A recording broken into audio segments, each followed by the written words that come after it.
King are king మేకరా? ఈయన రాజు అవుతాడా, రాజును నియమించే సత్తా ఉన్న నాయకుడిగా ఉంటాడా అనేది ఇక్కడ వార్తాపత్రిక. అదొక్కసారి ఏం రాశారో చూద్దాం. అసెంబ్లీ ఎన్నికల షెడ్యూల్ విడుదలైందే తడవుగా తమిళనాడు రాజకీయాలు ఉత్కంఠభరితంగా మారుతున్నాయి. ముఖ్యంగా వరుసగా రెండోసారి విజయం కోసం డిఎంకే సారథి ఎంకే స్టాలిన్ సిద్ధమవుతుండగా ఎన్డీఏతో పొత్తున్నప్పటికీ అన్నా డిఎంకే తడబడుతోంది. జయలలిత మరణానంతరం పార్టీకి సరైన దిశానిర్దేశం చేసే నేతలే లేరనే అపవాదును పళనిస్వామి కొంతవరకు దూరం చేస్తున్న పొత్తు ధర్మంలో స్వతంత్ర నిర్ణయాలు పనికిరావని విషయాలను విస్మరిస్తున్నారు. దీంతో డిఎంకే ఆయనను 10 ఓటములు పళనిస్వామి అని హేళన చేస్తుండగా పళనిస్వామి అని హేళన చేస్తుండగా అన్నా డిఎంకే నేతలు మాత్రం అధికార పీఠం తమదేనని ధీమా వ్యక్తం చేస్తున్నారు. అంటే మనం చూసాం తమిళ రాజకీయాలు ఎప్పుడు కూడా ఒక 5 ఏళ్ళు డిఎంకే, మరొక 5 ఏళ్ళు అన్నా డిఎంకే గవర్నమెంట్ ఫామ్ చేసే, ఒకసారి కరుణానిధి అయితే ఒకసారి అమ్మ జయలలిత. అయితే జయలలిత మరణానంతరం ఆపద్ధర ముఖ్యమంత్రిగా పీఠం అధిరోహించిన పళనిస్వామి తర్వాత అన్నా డిఎంకే పగ్గాలు చేపట్టి కొంతవరకు సమంజసంగా నడిపిస్తున్నారట. బట్ డిఎంకే ట్రోల్స్ చేస్తుంది పళనిస్వామి, 10 ఓటముల పళనిస్వామి అని ఎటకారం చేస్తుంది.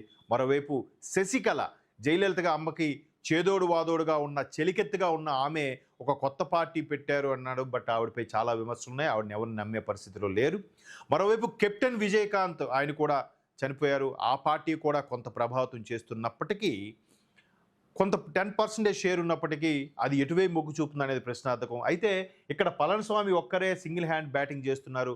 ఏడీఎంకేలో చాలామంది కీలక నేతలు డిఎంకే వైపు మొగ్గు చూపి అటు గోడమే పిల్లుల్లా జంప్ అయిపోయిన నేపథ్యంలో డిఎంకేకే ఎక్కువ ఛాన్సెస్ ఉన్నాయనిపిస్తున్న నేపథ్యంలో టీవీకే తలపతి విజయ్ తీసుకునే నిర్ణయం ఏడీఎంకే బీజేపీతో కలిసి పోరాడే విషయంలో తర్జన భర్జనలు జరుగుతున్నాయి. ఇప్పటికే అన్ని రాష్ట్రాల నగారా మోగినప్పటికీ, అక్కడ జాబితా రిలీజ్ అయినప్పటికీ ఎక్కడ జాబితా పూర్తి స్థాయిలో రిలీజ్ అవ్వలేదు.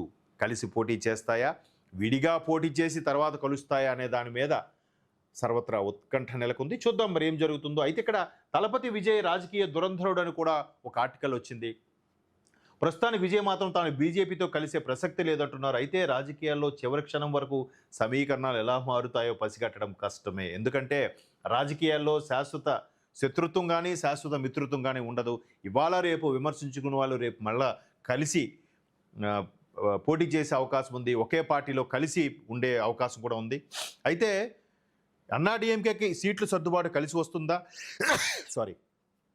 తలనొప్పిని తెచ్చిపెడుతుందా అనేది ఇంకా తేలాల్సి ఉంది. అదే సమయంలో సినీ నటుడు విజయ్ స్థాపించిన తమిళ వెట్రి కళగంతో పొత్తు కోసం బీజేపీ ప్రయత్నాలు మొదలుపెట్టింది. దక్షిణాదిలో పాగా కోసం తహతలాడుతున్న బీజేపీ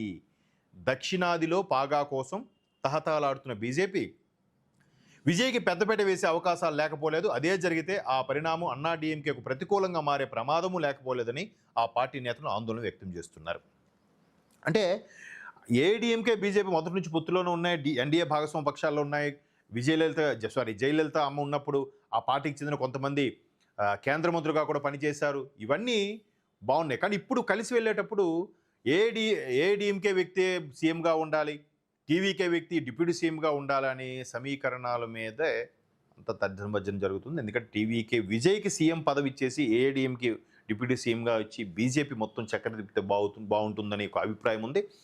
మొత్తం మీద బీజేపీ సౌత్లో పాగా వేయాలని, దక్షిణాదిలో పాగా వేయాలని తహతహలాడుతున్న నేపథ్యంలో ఇది టీవీకే విజయ్ ఒక కీలక వ్యక్తిగా మారబోతున్నారు. అన్నాడీఎంకే పొత్తుధరంలో భాగంగా పలు స్థానాలను మిత్రపక్షాలకు వదిలేయాల్సి ఉంటుంది. అయితే ఈయన వదిలేస్తారా లేదా? మరోవైపు ఈయన ఓటింగ్ అంతా కూడా ఫ్యాన్ బేస్ ఓటింగ్గా, లేదా ఫ్యాన్స్గా ఉన్న వాళ్ళందరూ రాజకీయ పరంగా ఓటు వేస్తారా, లేదా ఫ్యాన్స్ అసోసియేషన్ ప్రెసిడెంట్స్ కూడా అక్కడ టికెట్కు కోరుకుంటే అక్కడ ఏఐడిఎంకేకి కానీ బీజేపీకి కానీ ఇవ్వాల్సిన సీట్ల విషయంలో కాంప్రమైజ్ అవుతారా?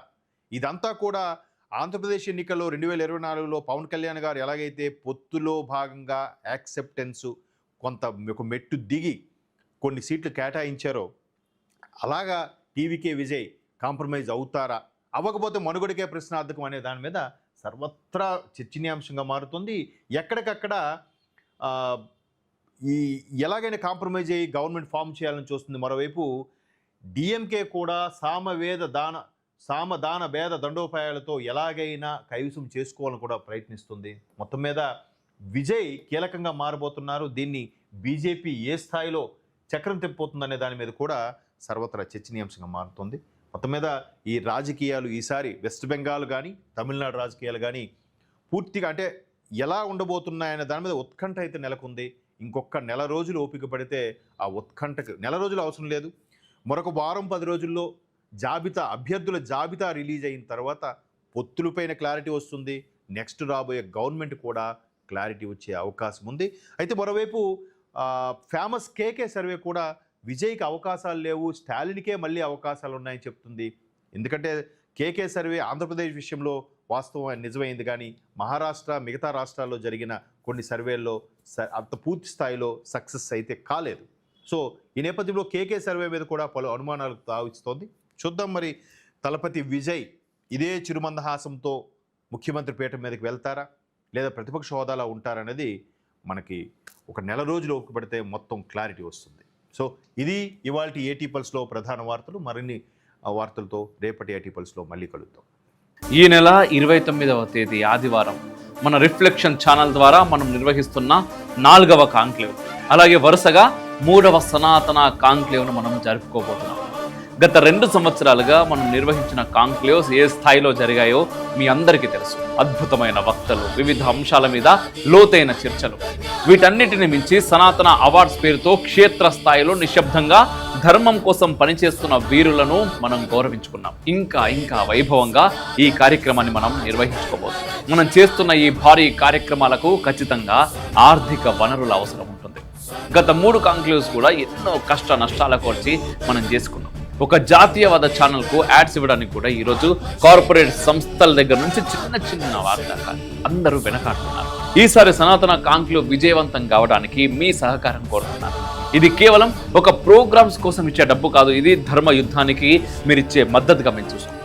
ఈ కార్యక్రమానికి వచ్చే ప్రతి ఒక్కరు కూడా కింద కనిపిస్తున్నటువంటి www.reflectionbharat.com వెబ్సైట్లోకి వెళ్ళి తప్పకుండా రిజిస్టర్ చేసుకోండి.